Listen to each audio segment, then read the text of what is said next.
talks about the fact that, unfortunately, he talks about creativity being his biggest asset. I think that's my biggest skill set. And I don't look at it, I feel like I'm a very creative person. I think because I want to be an architect, I like to draw. I think of things more of how they can be versus how they are right now.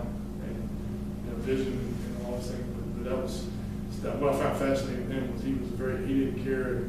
He wanted an iPhone. He wanted a phone people you're talking to that walk around the mall. And the engineers all the time, they can't be done. He said, he's very profane guy, but it was, I don't care what you think, they'll get it done. You got 6 months to figure it out. And he forced people to do things they didn't think they could do. And so that's part of it always. I challenge. We had a situation where gosh, last week, I got a marketing, I was like, I can't do that. I said, dude, you got 2 choices. You figure it out, I go find somebody to do it for you. And I was kidding around with him, he got really upset about it. But I was just kidding with him. But also 30 minutes later, he texted me and said, hey, I figured it out. And I said, so it took me challenging you to get you to figure this thing out.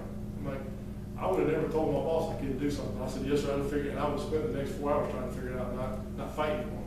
I said, because I know you can do it. I just wanted you to know you can do it. And so, and there's a book called Keep It Simple. It's like Insanely Simple. And it's really a study on Microsoft and a study on Apple computer of how they take this incredible technology and just real simple things of what they do. I don't have a lot of sports. I do sports books. I like Tony Dungy stuff. It's really kind of helps keep me grounded. I love reading autobiographies by coaches. Bill Walsh, my high school coach and my college coach were big fans of Bill Walsh. So I like his stuff. He's almost a little too detailed. But when I read the book, I outline it, and then I try to get it down in about 2 sheets. And I go back and do those things. So it's I got about 60 that I probably read in the last 10 years. But I'm all over the place. I don't read romance novels and I don't read sci-fi, but I'll read that. When you read to apply it in real life situations, not just to figure stuff. That's the only reason I read is that I'm trying every day to challenge myself to find different leadership principles or different personalities or learn different lessons. So sometimes I read a lot of autobiography. I'm drawing a blank with the guy. He's written an autobiography on George Washington, on Sam Adams, on John Adams, on Abraham Lincoln, Harry Truman. They're really thick and deep. I like current events. So I read stuff about politics because we deal with politics all the time. But everything I read is I'm trying to learn something from it. I don't. If I want to read something fun, that's what I have Twitter for. I read USA Today,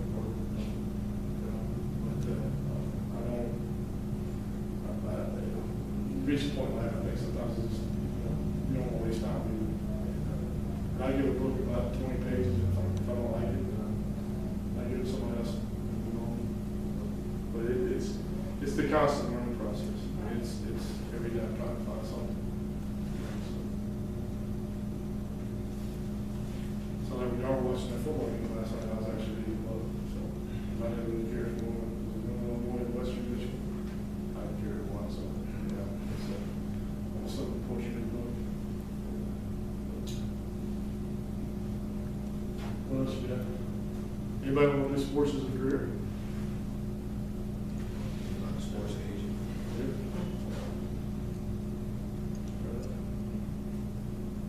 Don't be afraid to talk to people. Yeah, that works. How did you become the AD? What was your steps in the process you kind of went through? And I know you said you originally wanted to be an architect. How did that? When I was in college, that's what David I told us earlier. When I was in college, I played my 5th year as a grad student. So I had 3 independent study classes my final semester in college. I had to do a class 1 hour a day on Wednesdays to basically turn paper in. And the athletic director stayed at the time. It took about 2 weeks for me to figure out I really had nothing to do. And he said, listen, I'm going to do this. I'm going to make you come work in the athletic department 10 hours during the week. And at first I was like, I've done everything I need to do. Why am I being punished? And then when I realized when I was in there, I was like, I get to know people who work in the department. And I didn't know at the time, but people understood the fact that here's a guy who's playing, did well in school, and working in the department. And there's some benefit to the school for that, I guess you would say. But I met people, but I also saw my work ethic. And so if I looked at it one day and say, hey, you all think about doing this as a career? I was going to law school. And so he helped me with grad school, and then it was one of those things that I always knew I wanted to do, so you can figure out how to do it. And then I had a chance to go back. I worked in that for a while, and had a chance to go back to state and work in athletics. And so I took advantage of that opportunity just because I knew people and that kind of connection. And I was there for 7, 8 years and had a couple of chances to leave, and really just never thought it was the right thing. And then the job app came open, and I said, no, I need to interview just to see. I really want to experience the interview for a job. And the president kept calling me saying, hey, we come back for another interview. And I'm kind of stupid because I really didn't know I was getting offered a job. It's fine. We want you to. And I learned more about myself in that next year than I have at any other point in my life, because you think you're prepared for the responsibility, but you're not. And I don't care what anybody says. There's definite advantage to wisdom. I haven't been through experiences, and so and people always say they're motivated by fear of failure. I've never been that person. I've always been motivated. I don't want to be left out. So if there's a class project or school project, I want to be in the middle of it. Oh, you're just a football player. No, I'm going to prove to you that I'm not a done football player. I just haven't played football, but I'm not done. And so I always want to be a part of things.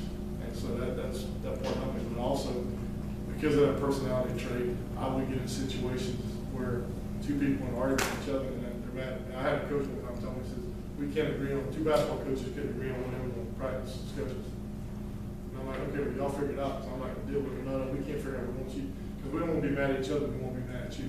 Whatever decision you're making, makes somebody mad. I was dumb enough to say, you know what, screw it, I'll figure out, here's what you're going to do, and then had him looking at me. And every time you get tired of it. I wasn't smart enough to say, listen, y'all force it. About 3 years into the job with that, I'm a no person.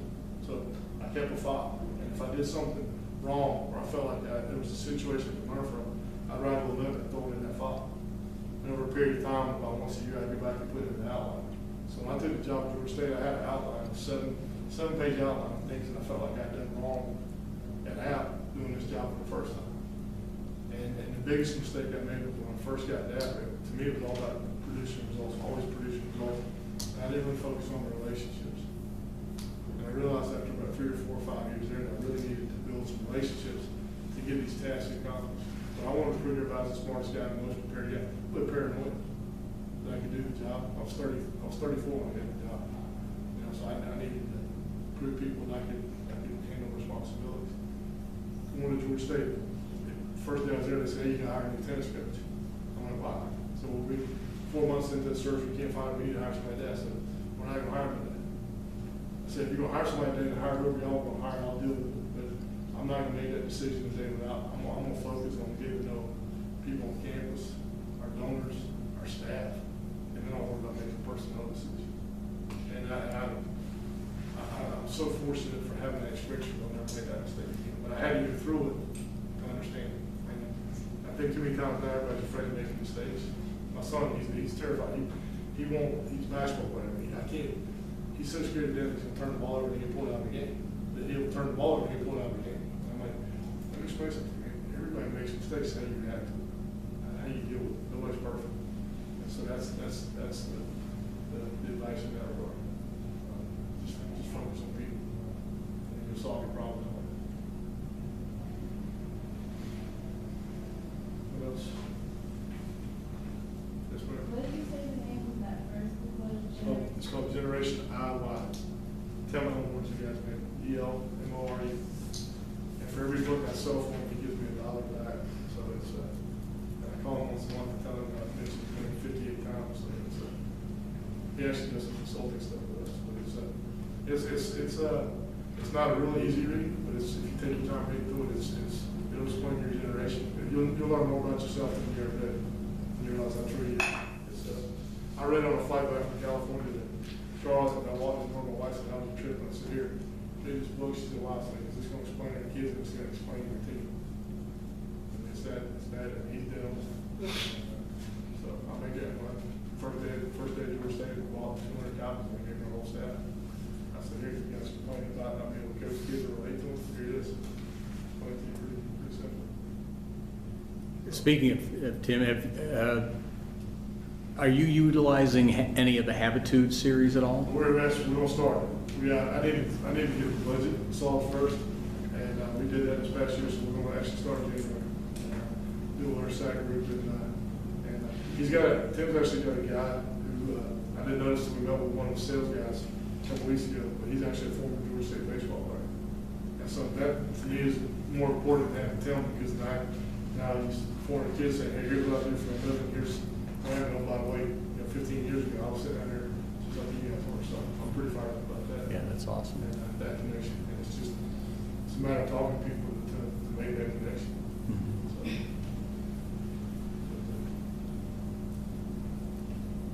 find mentors, that's it. So on your horizon, Yeah. what are some of the things you see in the next couple of years as far as being a D1 athletic director? Some of the opportunities you may have as far as the growth and stuff in D1 athletics. I'm really concerned about the model that is college sports right now. And it's funny, I was having the athletic director of Georgia, I was having this conversation a couple weeks ago, because I've known him for a while, and he's been a good friend. Athletics in Georgia is such a different scale than what you guys have here, or what we have in Georgia State, in terms of just the amount of money and the amount of just exposure and hype, and it's for all intents and purposes, it's commercialized. And I've really enjoyed being at the mid-major level, because for me, it's more of a representative experience I have. I don't think kids ought to get stipends. This whole cost of tennis thing is driving me crazy, and I think it's too many people who are doing my job, who came out of professional sports, who came out of the business world, that never really had the experience of sitting in a locker room or sitting in practice, and understand the value of what you get. And if you're a full scholarship athlete, the average Georgia State student leaves with $30,000 in college loans, college debt. If you're a full scholarship athlete, you leave with zero. You have no idea what that means until you start life. My wife and I are both fortunate. We left college, we graduated, both have master's degrees and had zero college debt, because scholarships to play undergrad, and we had some scholarships to go to graduate school. When we were 25, we were able to buy a house instead of renting an apartment, because we didn't have college debt. And my brother was making twice what I was making. When he had college loans to pay for law school, he needed to do that before he did. So it's an incredible head start in life that people aren't, that conversation is not being had. Most places, you get an education, you get a place to live, you get 3 meals a day, and you get all these things that you really probably don't have. I know when I went to school, the fact I got to eat 3 meals a day I was blown away. I could actually go on Saturdays and have three meals on Saturdays and Sundays, because we got to eat, one meal after church on Sundays, and then it was kind of scrambled Sunday night for dinner. And I put on 15, 18 pounds my freshman year of college, just because I got to eat really for the first time. And it was like, wow, this is unlimited. Versus my mom saying, "Here, you get 2 brothers, I'll figure it out." And so those kind of things I think are really struck. But it's too much of this on the financial part, and I don't want to. We say this student athlete experience piece, but I think there's value. There's great inherent value in being able to play. It's just really getting, the media's blowing up because Nick Saban makes $7 million a year, and Rick Pitino makes whatever he makes, and all that line. So that's the crux of the conversation. I think the second big piece, and it really it's kind of interesting, and it's a challenge every single day, is about the fact that if some of the financial pieces come through, I really see that a school like Georgia may not have 4 or 5 men's sports, and maybe 3 or 4 or 5 women's sports, but they'll play football, basketball, and baseball, and the rest of the sports will be non-scholarship or it'll be club. And it's really because it's financial, but it's also because of the media and all the other things. It's just, the outside influence is crazy. And at some point you gotta recruit kids who want to be college students who also want to play sports. And I think we're getting away from that in a big way. I've got a friend that runs AAU basketball in Charlotte, and it's just a different world. It's unfortunate. I think that's a hard part of what we're trying to do. It's the only third thing we've all talked about is we can people going on in Paris, but they're crazy people in the world. And college campus is a great melting pot of a lot of different people, and a lot of different cultures, and a lot of different ethnicities and beliefs and cultural values and stuff. And not wood, we're prime targets for chaos. And I think it's one of those things that we've all kind of ignored. And I think it's a real threat. I was in Atlanta long and off in the Olympics, and so it's kind of brings back those memories. So campus safety is a big issue.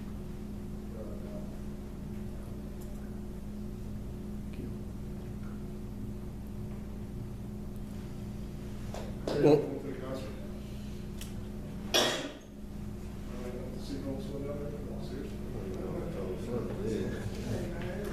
and all I know is I saw a sign that says $50, $40, and $30, and I'm going, whoever down there, don't ever listen to a bitch about not having a dime again, because if you're college, you get that kind of money to spend. thank you very much. I encourage all of you to, as I do it at the end of every class, stop by, shake a hand, introduce yourself, and everybody have a good break. These papers now. No, Before the end of the semester.